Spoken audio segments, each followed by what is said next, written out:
In this episode of the Church Security Roll Call, we're going to be discussing preparing for an active killer. Stay tuned.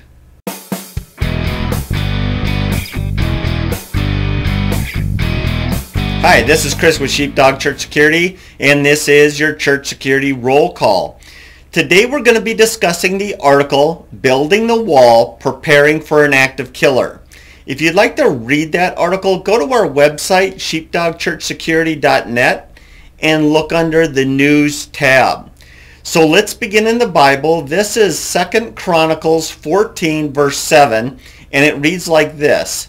Therefore Asa said unto Judah, Let us build these cities, and make about them walls and towers, gates and bars, while the land is yet before us. Because we have sought the Lord our God, we have sought him, and he has given us rest on every side.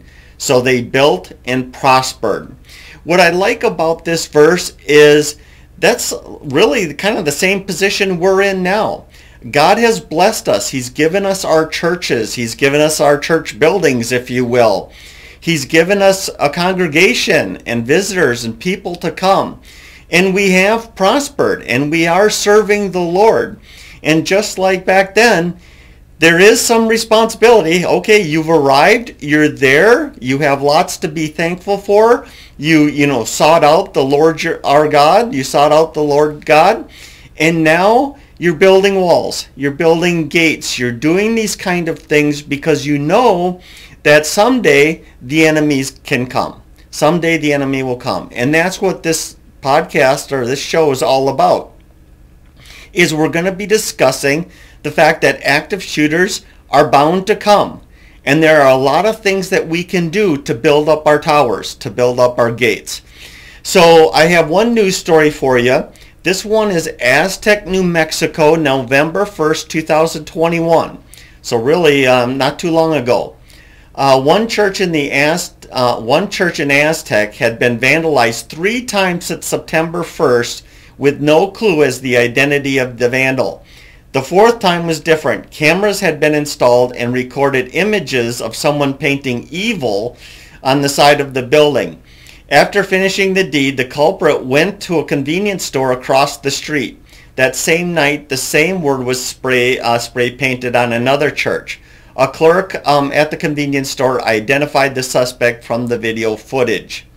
So cameras can go a long way. I know it's not in everyone's budget, but if you haven't looked in a long time, go ahead and look, because camera prices have come way down. So some of you probably remember when VCRs first came out. I know I was a pretty young kid at that time.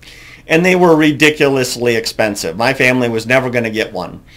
But as time went on, they got cheaper and cheaper and cheaper. And that's just kind of how things go. And that's the same thing with cameras. You know, camera systems, security systems for commercial buildings, gas stations, back in the day, were low quality and very expensive. These days, cameras are really super cheap. I have a Ring system on my home, and I think I paid for some of the cameras, I think I paid just a little bit over $100. Now, I'm not suggesting Ring be used for commercial property. However, if you have a smaller building, Ring might be a good idea for you. I do think they do offer some commercial stuff. I'm not sure. You'll have to do the research on that. My point, though, is simply this. Prices for cameras have come down. By all means, get them, because they're good for so many things.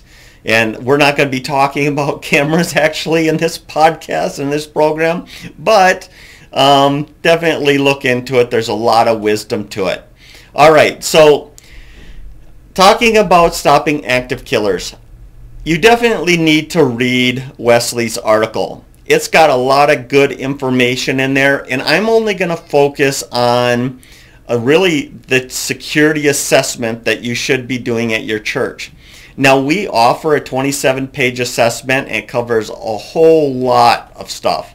But what I want to do today is really just focus on the stuff that you can do this Sunday, even without a copy of our assessment, and just do it. And what that is looking very closely at doors and windows. Now, I'm going to guess that I don't have to explain why you need strong doors and good windows, because that, that's your primary barrier. That's your primary line of defense. Exterior doors, exterior windows, that's your first line of defense. Inside the building, the doors and any windows you might have inside are also, now that's kind of your second line of defense, right? If people are going into lockdown and they're hiding in rooms from a bad guy, it matters what the doors and locks and all that good stuff is made out of. So let's start with door construction. So typically you're going to see your solid wood doors, your hollow wood doors, and metal doors. Now, when you're looking at these doors, you have to consider, obviously the construction of your building, and you have to consider, what's cost effective for you. It might be too much to ask you to go out and buy new doors, but we need to at least look at them and get a sense of their strength. Now, inside my home here, all the doors are hollow wood doors, and you could easily force your way actually through the door. We had a door in the basement where our previous owners of this house, somebody clearly put their fist through the door. And so that's your hollow doors. Now, solid wood doors, oftentimes they're rated for fire. And so if you open the door up and you look along the edge of the door, kind of where it goes towards the hinges, if you look there, there'll be a little metal plate there, and it'll say that this door is rated for fire. And it might say something on there for 20 minutes or whatnot.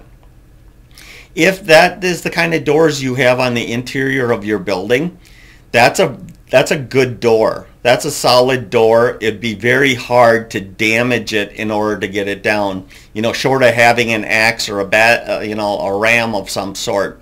So those are good doors. Clearly, metal doors are going to be fairly good for the most part. Unless you've just found the cheapest possible metal door on the market, you're going to be okay. But at least get an idea, looking at the doors and what doors you think could be easily forced in or destroyed, and what doors would be harder. And then take a close look at those doors that are weaker. Where are they? And how important are these doors for the security of people inside the church or inside classrooms? The next thing that you have to look at is the handle itself. How does the door open? A lot of exterior doors are going to have breaker bars on them or a push bar type thing on them. And the idea behind that is that's fire code, and you don't want people stacking up against a door that nobody can get open.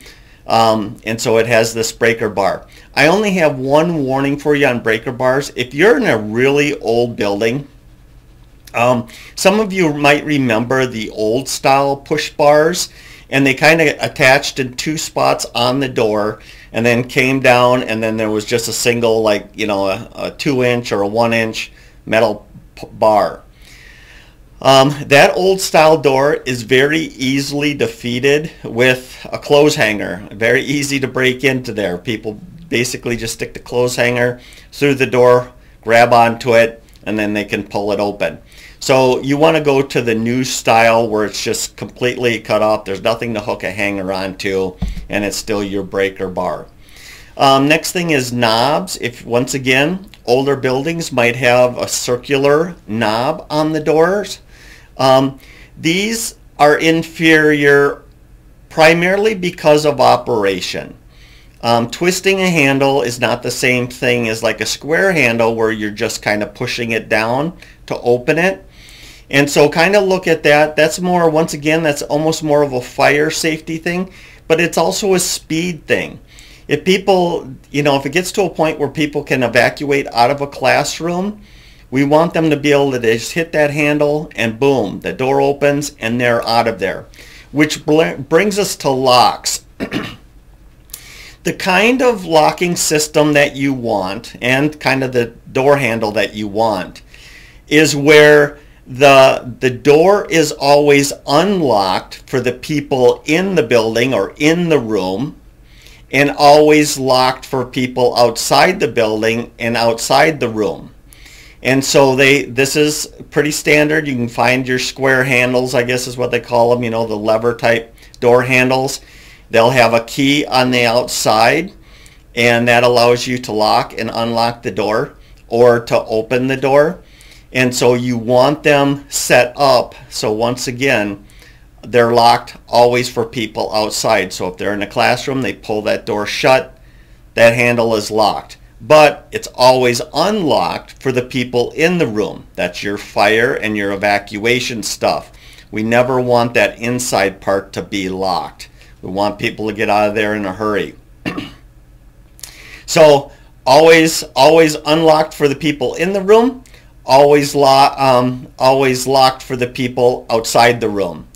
And then make sure that if you have those kind of rooms that you also have keys, very controlled, that go to like the security team, maybe ministry directors, so that way if they ever need to open up the door, they can open up the door, get in there. Next thing is strike plates. Look at the strike plates. That's where the little latch from the door goes into like a little rectangular hole usually. Make sure that those are sturdy and that they have long screws that are going into the frame of the building. So the longer, a lot of times the standard is usually like a 1-inch screw. And what's bad about that is extreme force up against that door is basically going to pull that strike plate off or even break the frame, and that's all it takes. You want them to actually be struggling against the frame of the building. You know, you want that door to be extremely secure. So make sure those strike plates have long screws. The next thing is a cover plate. Now a cover plate, this is going to be more for exterior doors more than anything else, but this might also apply to interior doors. What a plate cover is it covers up the mechanism to people outside the building. So you probably have, probably watched a lot of Magnum PI or something like that, where they can use a butter knife or credit card to jimmy the lock. And that was, that's a pretty popular idea, and at least for Hollywood, is a credit card can open a door, or it used to be. And that's because there's no cover plate. If you put on a cover plate that's properly installed, there's just no way to get to that locking mechanism from outside. So butter knife, credit card will not work. The next thing to do is look at door reinforcers, and what I mean by that is this: is if you have wooden doors, they actually sell these metal, they're metal covers. Basically, you take off the door handle and you slide it over the door, and then you reinsert the door handle. And like I said, they're made out of metal, and what that does is that adds a lot of strength to that area. So once again, if somebody's trying to kick the door open or force the door open, you have a stronger strike plate because we talked about the longer screws, and then you have that reinforced part of the door that holds that area, another weak point, together and harder to break through. So get that reinforcer put in place. Next thing is hinges. You want tamper resistant hinges. Now if you look around your house, your doors are probably a lot like mine, at least the interior doors, where all you do is you pull out the pin, or pins, I got 3 of them. You pull out those pins and then the door comes right off real easy, no problem. They have plenty of hinges out there with different security features. Some of them are just where that pin has a top and a bottom, and short of cutting it off with something that can cut through metal, wouldn't get it off. Some of them have like a screw, like an Allen wrench screw, where it holds the pin in place. There's all kinds of solutions. One that I really like is the one where the hinges itself has a stud that goes into a hole, or studs that go into holes on the other side of the hinge. And what this does is, even if they were able to get that pin out, those little studs hold that door in place. And so really they gain nothing by taking out the hinge pins. So make sure your hinges are security hinges. Next thing, we kind of already touched on this a little bit, is frames. Look at the door frame. What's the construction? Is it wood, and or is it metal? Is it anchored to concrete? Is it anchored to metal? Is it anchored just to the rest of the wood building? What's it anchored to? How's it put in there? Because you could have a perfect door, great locks, great hinges, and all that kind of stuff. But if the frame, if I can just, bulldoze the door down, and it's the frame that's going to give out, then that's something that you're going to have to examine. Most modern buildings, you probably don't have to worry about that too much. It's going to be constructed probably metal into concrete. It's anchored properly. It's nice and secure. If you're an older building and it's wood construction, you're going to have to look at that real close. Make sure that, once again, the door, just like anything else, it's kind of like the weakest link. Where's the weakest link in your door? And it could be the framing. Next thing is doors with windows. Doors with windows need one of two things. They either need glass with that wire mesh, which I'm sure you've seen before. You need that, or what you need to do is you need to have glazing on your windows. Now glazing is, we've talked about this before, it's the same thing that's in your windshield kind of, that keeps it from shattering into a million pieces. It's kind of a rubbery plastic polymer type thing that does that. Well, that can actually be added to windows afterwards. It can be something that's added later. And so you just got to look around for that kind of dealer. The other thing that you need to keep in mind though is this.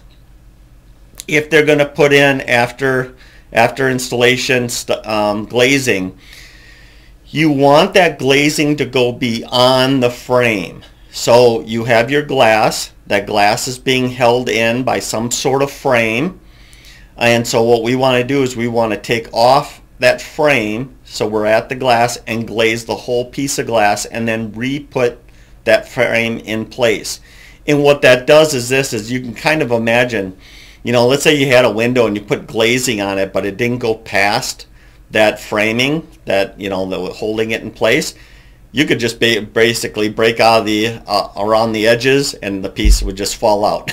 And so you don't want that. You want that to go into the frame so it's nicely anchored, and any amount of damage and force, now it's got to be ripped from that framing that's put around it. Windows, obviously the weakest part is the glass, so ditto on that. As far as, you either want, especially ground floor, it needs either that wire mesh or that glazing. So make sure, or I know in some areas in the country, depending on where you are, you might even have bars on the windows. If you have bars on the window, just make sure that they meet fire code, and somebody from the inside could evacuate if they needed to through that window. Other than that, windows are a lot like what we said about doors. Look at the operation of them. What kind of hinge system do they have? What kind of opening device handle do they have? What kind of lock mechanism does it have on it? How does all of that work? And you got to kind of think of this in two ways. One, if somebody's just trying to burglar in, or break into the building quietly to rob the place, or quietly to set up their ambush, you don't want it that they were just easily work the mechanism and they're able to open that window. You don't want that kind of scenario. You want to make it harder for them. In fact, what you want to do is you really are kind of forcing them to break the glass. And if it's got wire mesh, or it's got glazing, that's going to make it a real hard time. Well, if somebody's trying to sneak in, during services for an ambush, hopefully somebody's going to hear that and or see that, and of course the team then can respond. So that's your doors and windows. Other than that, just some other good practices and things to do. The reason I talked about doors that are always locked for people on the outside and always unlocked for the people on the inside is because I'm an advocate of having a good safety posture.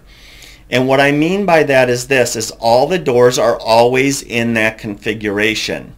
So if there's a reason for a lockout because there's a threat outside, the exterior doors only need to be closed shut. There's no running for keys. There's no, I think about the church I went to, it had those little push bars for all the doors. And they were all locked in the open position all the time. And so to lock them, you had to have a key.